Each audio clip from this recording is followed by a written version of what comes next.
എല്ലാവർക്കും നമസ്കാരം. Teachers mentors YouTube ചാനലിന്റെ പുതിയൊരു വീഡിയോയിലേക്ക് എല്ലാവർക്കും സ്വാഗതം.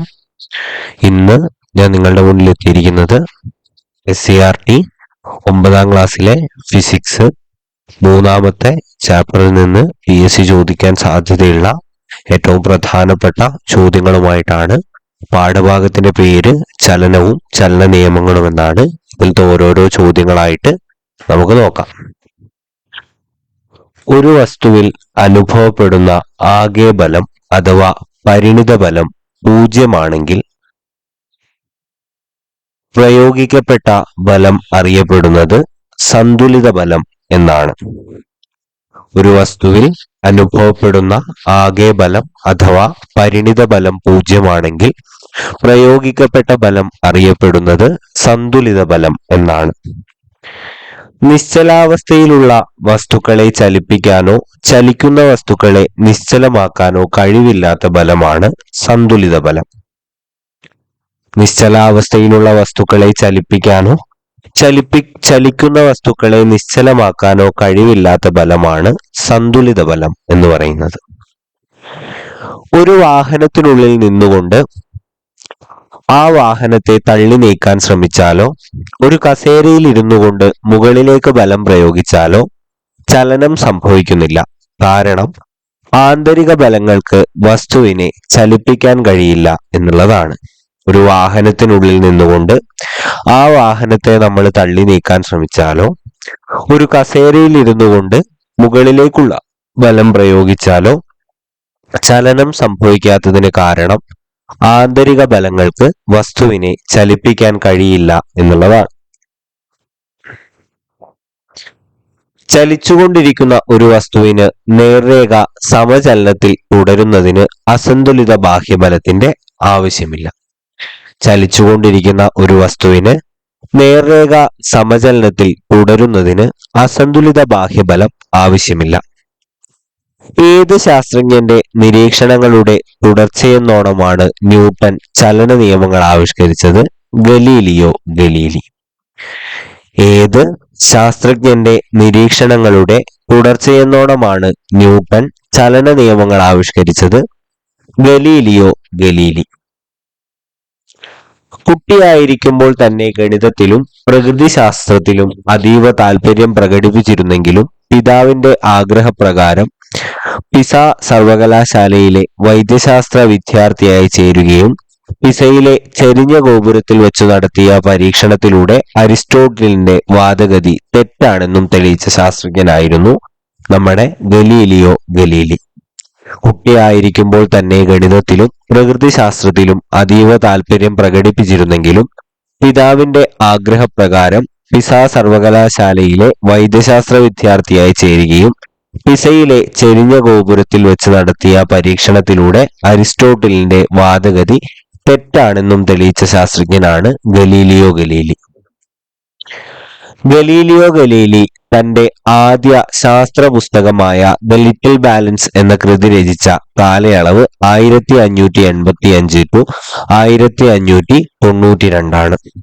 ഗലീലിയോ ഗലീലി തന്റെ ആദ്യ ശാസ്ത്ര പുസ്തകമായ ദ ലിറ്റിൽ ബാലൻസ് എന്ന കൃതി രചിച്ച കാലയളവ് 1585 to 1592. സമത്വരണത്തിലുള്ള വസ്തുക്കൾ സഞ്ചരിക്കുന്ന ദൂരം സമയത്തിന്റെ വർഗത്തിന് നേരനുപാതത്തിലാണെന്ന് കണ്ടെത്തിയ ശാസ്ത്രജ്ഞനാണ് ഗലീലിയോ ഗലീലി. സമത്വരണത്തിലുള്ള വസ്തുക്കൾ സഞ്ചരിക്കുന്ന ദൂരം സമയത്തിന്റെ വർഗത്തിന് നേരനുപാതത്തിലാണെന്ന് കണ്ടെത്തിയ ശാസ്ത്രജ്ഞനാണ് ഗലീലിയോ ഗലീലി. ദൂരദർശിനി നിർമ്മിക്കുകയും ഇതുപയോഗിച്ച് വ്യാഴത്തിന്റെ ഉപഗ്രഹങ്ങളെ കണ്ടെത്തുകയും ഭ്രമണം തിരിച്ചറിയുകയും ശനിയുടെ വലയങ്ങളും ക്ഷീരപഥത്തിലെ നക്ഷത്രങ്ങളും ദൂരദർശിനി ഉപയോഗിച്ച് നിരീക്ഷണ വിധേയമാക്കുകയും ചെയ്ത ശാസ്ത്രജ്ഞനാണ് ഗലീലിയോ ഗലീലി. ദൂരദർശിനി നിർമ്മിക്കുകയും ഇതുപയോഗിച്ച് വ്യാഴത്തിന്റെ ഉപഗ്രഹങ്ങളെ കണ്ടെത്തുകയും ഭ്രമണം തിരിച്ചറിയുകയും ശനിയുടെ വലയങ്ങളും ക്ഷീരപഥത്തിലെ നക്ഷത്രങ്ങളും ദൂരദർശിനി ഉപയോഗിച്ച് നിരീക്ഷണ വിധേയമാക്കുകയും ചെയ്ത ശാസ്ത്രജ്ഞനാണ് നമ്മുടെ ഗലീലിയോ ഗലീലി. ആകാശ നിരീക്ഷണങ്ങളെ കുറിച്ചുള്ള സ്റ്റാറി മെസ്സഞ്ചർ സൂര്യകളങ്കങ്ങളെ കുറിച്ചുള്ള discourse on floating bodies, letters on sunspots എന്നീ പുസ്തകങ്ങൾ രചിച്ചത് ഗലീലിയോ ഗലീലിയാണ്. ആകാശ നിരീക്ഷണങ്ങളെ കുറിച്ചുള്ള സ്റ്റാറി മെസഞ്ചർ, സൂര്യകളങ്കങ്ങളെ കുറിച്ചുള്ള discourse on floating bodies, letters on sunspots എന്നീ പുസ്തകങ്ങൾ രചിച്ചത് ഗലീലിയോ ഗലീലിയാണ്. ഒരു വസ്തുവിന് സ്വയം അതിന്റെ നിശ്ചലാവസ്ഥയിലോ ചലനാവസ്ഥയിലോ തുടരാനുള്ള പ്രവണതയാണ് നമ്മൾ ജഡത്വം എന്ന് പറയാം. ഒരു വസ്തുവിന് സ്വയം അതിന്റെ നിശ്ചലാവസ്ഥയിലോ ചലനാവസ്ഥയിലോ തുടരുവാനുള്ള പ്രവണതയെ നമ്മൾ ജഡത്വം എന്ന് പറയും എന്നുള്ളത് ഓർത്തിരിക്കുക. മാസ് കൂടുന്നതിനനുസരിച്ച് ജഡത്വം കൂടുന്നു. മാസ് കൂടുന്നതിനനുസരിച്ച് ആ ഒരു വസ്തുവിന്റെ ജഡത്വം കൂടുകയാണ് ചെയ്യുക എന്നുള്ളത് അവിടെ ഓർത്തിരിക്കുക. നിശ്ചലാവസ്ഥയിലുള്ള ഒരു വസ്തുവിന് അതിന്റെ നിശ്ചലാവസ്ഥയിൽ തന്നെ തുടരുന്നതിനുള്ള പ്രവണതയെ അഥവാ നിശ്ചലാവസ്ഥയ്ക്ക് മാറ്റം വരുത്താനുള്ള കഴിവില്ലായ്മയാണ് നമ്മൾ നിശ്ചല ജഡത്വം എന്ന് പറയാം. നിശ്ചലാവസ്ഥയിലുള്ള ഒരു വസ്തുവിന് അതിന്റെ നിശ്ചലാവസ്ഥയിൽ തന്നെ തുടരുന്നതിനുള്ള പ്രവണതയെ അല്ലെങ്കിൽ നിശ്ചലാവസ്ഥയ്ക്ക് മാറ്റം വരുത്താനുള്ള കഴിവില്ലായ്മയെ നിശ്ചല ജഡത്വം എന്ന് പറയുന്നു. ജഡത്വ നിയമം ആവിഷ്കരിച്ചത് ഗലീലിയോ ഗലീലിയാണ്. ജഡത്വ നിയമം ആവിഷ്കരിച്ചത് ഗലീലിയോ ഗലീലി. സ്വിച്ച് ഓഫ് ചെയ്ത ശേഷവും ഫാൻ അല്പസമയത്തേക്ക് കറങ്ങുന്നത് ഏത് തരം ജഡത്വത്തിന് ഉദാഹരണമാണ്? ചലന ജഡത്വത്തിന് ഉദാഹരണമാണ്. സ്വിച്ച് ഓഫ് ചെയ്ത ശേഷവും ഫാൻ അല്പസമയത്തേക്ക് കറങ്ങുന്നത് ഏത് തരം ജഡത്വത്തിന് ഉദാഹരണമാണെന്ന് ചോദിച്ചാല് ചലന ജഡത്വത്തിന് ഉദാഹരണമാണ് എന്നുള്ളത് ഓർത്തിരിക്കുക. നിശ്ചല ജഡത്വത്തിന് ഉദാഹരണം ഏതാന്ന് ചോദിച്ചാൽ മാവിന്റെ കൊമ്പ് കുലുക്കുമ്പോൾ അത് ചലിക്കാൻ തുടങ്ങുന്ന അവസരത്തിൽ മാങ്ങ അടർന്നു വീഴുന്നതാണ്. നിശ്ചല ജഡത്വത്തിന്റെ ഒരു ഉദാഹരണമാണ് മാവിന്റെ കൊമ്പ് കുലുക്കുമ്പോൾ അത് ചലിക്കാൻ തുടങ്ങുന്ന അവസരത്തിൽ മാങ്ങ അടർന്നു വീഴുന്നു എന്നുള്ളത്. ചലന ജഡത്വത്തിന് ഉദാഹരണങ്ങൾ നമുക്കൊന്ന് വായിച്ചു പോവാം. ഓടി വരുന്ന അത്ലറ്റിന് ഫിനിഷിംഗ് ലൈനിൽ എത്തിയാലുടൻ ഓട്ടം അവസാനിപ്പിക്കാൻ കഴിയാത്തത്, ഓടിക്കൊണ്ടിരിക്കുന്ന ഒരു ബസ് പെട്ടെന്ന് നിർത്തുമ്പോൾ നിൽക്കുന്ന യാത്രക്കാർ മുന്നോട്ട് വീഴാനുള്ള പ്രവണത കാണിക്കുന്നതൊക്കെ ഈ ഒരു ചലന ജഡത്വത്തിന് ഉദാഹരണമാണ്. ബലത്തെയും ജഡത്വത്തെയും കുറിച്ച് വിവരിക്കുന്ന ന്യൂട്ടന്റെ ചലന നിയമമാണ് ഒന്നാം ചലന നിയമം. ജഡത്വത്തെയും ബലത്തെയും കുറിച്ച് വിവരിക്കുന്ന ന്യൂട്ടന്റെ ചലന നിയമമാണ് ഒന്നാം ചലന നിയമം എന്ന് പറയുന്നത്. ഇനി F=ma എന്ന നിർവചനം ലഭിക്കുന്ന ചലന നിയമം ഏതാണ് എന്ന് ചോദിച്ചാൽ രണ്ടാം ചലന നിയമമാണ്.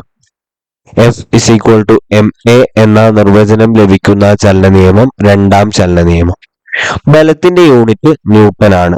ബലത്തിന്റെ യൂണിറ്റ് ന്യൂട്ടൺ. ഇനി ഒന്നാം ചലന നിയമം എന്താണെന്ന് നമുക്കൊന്ന് നോക്കാം. അസന്തുലിതമായൊരു ബാഹ്യബലം പ്രയോഗിക്കുന്നതുവരെ ഓരോ വസ്തുവും അതിന്റെ നിശ്ചലാവസ്ഥയിലോ നേർരേഖാ സമചലനത്തിലോ തുടരുന്നതാണ്. ഇതാണ് ന്യൂട്ടന്റെ ഒന്നാം ചലന നിയമം.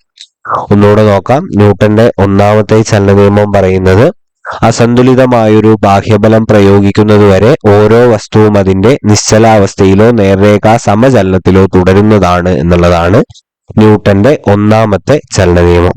ഇനി നമുക്ക് ന്യൂട്ടന്റെ രണ്ടാമത്തെ ചലന നിയമം നോക്കാം. ഒരു വസ്തുവിനുണ്ടാകുന്ന ആക്കവ്യത്യാസത്തിന്റെ നിരക്ക് ആ വസ്തുവിൽ പ്രയോഗിക്കുന്ന അസന്തുലിത ബാഹ്യബലത്തിന് നേർ അനുപാതത്തിലായിരിക്കും എന്നുള്ളതാണ് ന്യൂട്ടന്റെ രണ്ടാമത്തെ ചലന നിയമം എന്ന് പറയുന്നത്. രണ്ടാം ചലന നിയമം നമുക്ക് ഒന്നുകൂടെ നോക്കാം. ഒരു വസ്തുവിനുണ്ടാകുന്ന ആക്കവ്യത്യാസത്തിന്റെ നിരക്ക് ആ വസ്തുവിൽ പ്രയോഗിക്കുന്ന അസന്തുലിത ബലത്തിന് നേർ അനുപാതത്തിലായിരിക്കും എന്നുള്ളതാണ് ന്യൂട്ടന്റെ രണ്ടാമത്തെ ചലന നിയമം. ഇനി ന്യൂട്ടന്റെ മൂന്നാമത്തെ ചലന നിയമമാണ്.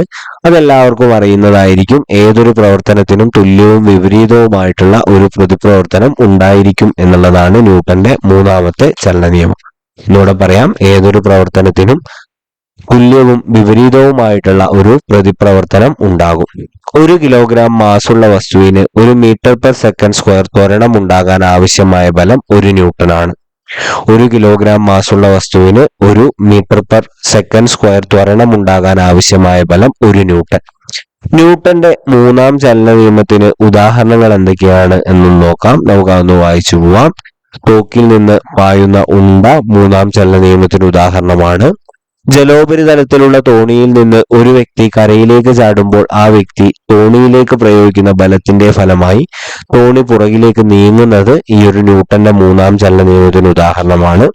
തോണി തുഴയുന്നതും ന്യൂട്ടന്റെ മൂന്നാമത്തെ ചലന നിയമത്തിന് ഉദാഹരണമാണ്. പ്രവർത്തനം ഇസ് ഈക്വൽ ടു പ്രതിപ്രവർത്തനം എന്നത് ന്യൂട്ടന്റെ ഏത് ചലന നിയമവുമായി ബന്ധപ്പെട്ടതാണ്? മൂന്നാം ചലന നിയമവുമായി ബന്ധപ്പെട്ടതാണ്. പ്രവർത്തനം ഇസ് ഈക്വൽ ടു പ്രതിപ്രവർത്തനം എന്നത് ന്യൂട്ടന്റെ ഏത് ചലന നിയമവുമായി ബന്ധപ്പെട്ടതാണെന്ന് ചോദിച്ചാൽ മൂന്നാം ചലന നിയമവുമായി ബന്ധപ്പെട്ടതാണ് എന്ന് ഓർത്തിരിക്കുക. റോക്കറ്റുകളുടെ പ്രവർത്തനത്തിന് കാരണമായ ന്യൂട്ടന്റെ ചലന നിയമമാണ് മൂന്നാം ചലന നിയമം. റോക്കറ്റുകളുടെ പ്രവർത്തനത്തിന് കാരണമായിട്ടുള്ള ന്യൂട്ടന്റെ ചലന നിയമം മൂന്നാം ചലന നിയമമാണ്. ചലിച്ചുകൊണ്ടിരിക്കുന്ന ഒരു വസ്തു മറ്റൊരു വസ്തുവിൽ ഏൽപ്പിക്കുന്ന ആഘാതത്തെയാണ് നമ്മൾ ആക്കം എന്ന് പറയുക. ചലിച്ചുകൊണ്ടിരിക്കുന്ന ഒരു വസ്തു മറ്റൊരു വസ്തുവിൽ ഏൽപ്പിക്കുന്ന ആഘാതത്തെ നമ്മൾ ആക്കം എന്നാണ് പറയുക.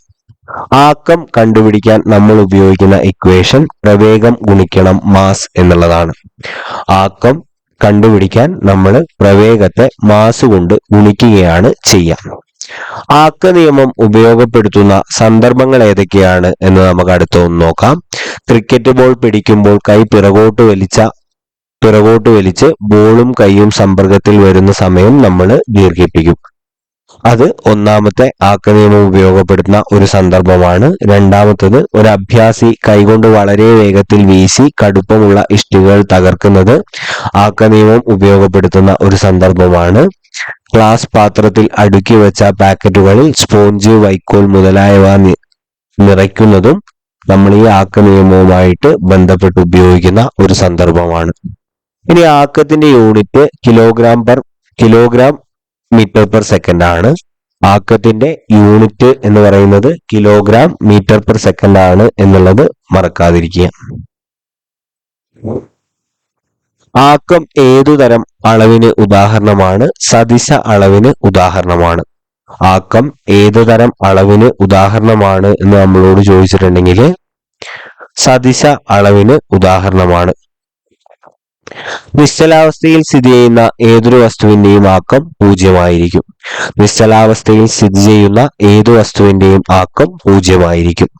ചെറിയ ഒരു സമയത്തേക്ക് പ്രയോഗിക്കുന്ന വലിയ ബലമാണ് നമ്മൾ ആവേഗം എന്ന് പറയാം. ചെറിയ ഒരു സമയത്തേക്ക് പ്രയോഗിക്കുന്ന വലിയ ബലത്തെയാണ് നമ്മൾ ആവേഗം എന്ന് പറയാം. ആവേഗ ബലം കണ്ടുപിടിക്കാൻ ബലം ഗുണിക്കണം സമയം എന്ന ഇക്വേഷനാണ് നമ്മൾ ഉപയോഗിക്കുക. ആവേഗ ബലം കണ്ടുപിടിക്കാൻ ബലം ഗുണിക്കണം സമയം എന്ന ഇക്വേഷനാണ് നമ്മൾ ഉപയോഗിക്കുക. ആവേഗ ബലത്തിന്റെ യൂണിറ്റ് NS ആണ്, ന്യൂട്ടൺ സെക്കൻഡ്. ആവേഗ ബലത്തിന്റെ യൂണിറ്റ് NS. ഒരു വസ്തുവിനുണ്ടാകുന്ന ആക്കവ്യത്യാസം അതിൽ അനുഭവപ്പെടുന്ന ആവേഗത്തിന് തുല്യമായിരിക്കും എന്ന് കാണിക്കുന്ന സമവാക്യമാണ് ആവേഗം is equal to mv minus mu എന്നുള്ളത്. ഒരു വസ്തുവിനുണ്ടാകുന്ന ആക്കവ്യത്യാസം അതിൽ അനുഭവപ്പെടുന്ന ആവേഗത്തിന് തുല്യമായിരിക്കും എന്ന് കാണിക്കുന്ന സമവാക്യമാണ് ആവേഗം is equal to mv minus mu എന്നുള്ളത്. ആണി ചുറ്റിക കൊണ്ട് അടിച്ചു കയറ്റുമ്പോൾ പ്രയോഗിക്കപ്പെടുന്ന ബലമാണ് ആവേഗബലം. ആണി ചുറ്റിക കൊണ്ട് അടിച്ചു കയറ്റുമ്പോൾ പ്രയോഗിക്കപ്പെടുന്ന ബലമാണ് ആവേഗബലം. ആക്കവ്യത്യാസം സ്ഥിരമായിരുന്നാൽ വസ്തുവിൽ അനുഭവപ്പെടുന്ന ബലം അത് പ്രയോഗിക്കാൻ എടുക്കുന്ന സമയത്തിന് ഏത് അനുപാതത്തിലായിരിക്കും? വിപരീത അനുപാതത്തിലായിരിക്കും. ആക്കവ്യത്യാസം സ്ഥിരമായിരുന്നാൽ വസ്തുവിൽ അനുഭവപ്പെടുന്ന ബലം അത് പ്രയോഗിക്കാൻ എടുക്കുന്ന സമയത്തിന് ഏത് അനുപാതത്തിലായിരിക്കും എന്ന് ചോദിച്ചാൽ അത് വിപരീത അനുപാതത്തിലായിരിക്കും. ഒരു ബാഹ്യബലമില്ലെങ്കിൽ ഒരു വ്യൂഹത്തിന്റെ ആകെ ആക്കം സ്ഥിരമായിരിക്കും. ഈ നിയമം അറിയപ്പെടുന്നത് ആക്ക സംരക്ഷണ നിയമം എന്നാണ്. ഒരു ബാഹ്യബലമില്ലെങ്കിൽ ഒരു വ്യൂഹത്തിന്റെ ആകെ ആക്കം സ്ഥിരമായിരിക്കും. ഈ നിയമം അറിയപ്പെടുന്നത് ആക്ക സംരക്ഷണ നിയമം എന്നാണ്. ക്ലോക്കിന്റെ പെൻഡുലത്തിന്റെ ചലനം ഏതു തരം ചലനത്തിന് ഉദാഹരണമാണ്? ദോലനത്തിന് ഉദാഹരണമാണ്. ക്ലോക്കിന്റെ പെൻഡുലത്തിന്റെ ചലനം ഏത് ചലനത്തിന് ഉദാഹരണമാണ്? ദോലനത്തിന് ഉദാഹരണമാണ്. ഒരു കല്ലിൽ ചരട് കെട്ടി കറക്കുമ്പോൾ കല്ലിന്റെ ചലനം ഏത് തരം ചലനത്തിന് ഉദാഹരണമാണ്? വർത്തുള ചലനം.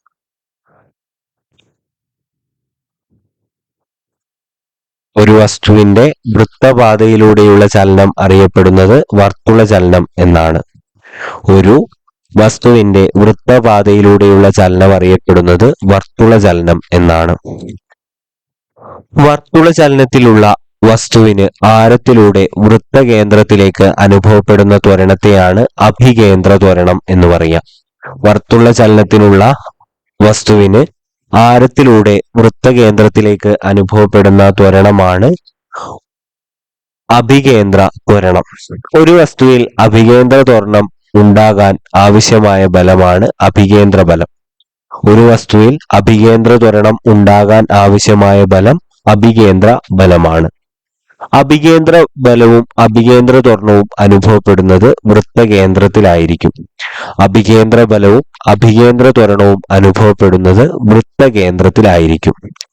കല്ലിനെ വർത്തുള ചലനത്തിന് വിധേയമാക്കുമ്പോൾ ചരടിലൂടെ കൈ നൽകുന്ന ബലമാണ് അഭികേന്ദ്ര ബലം.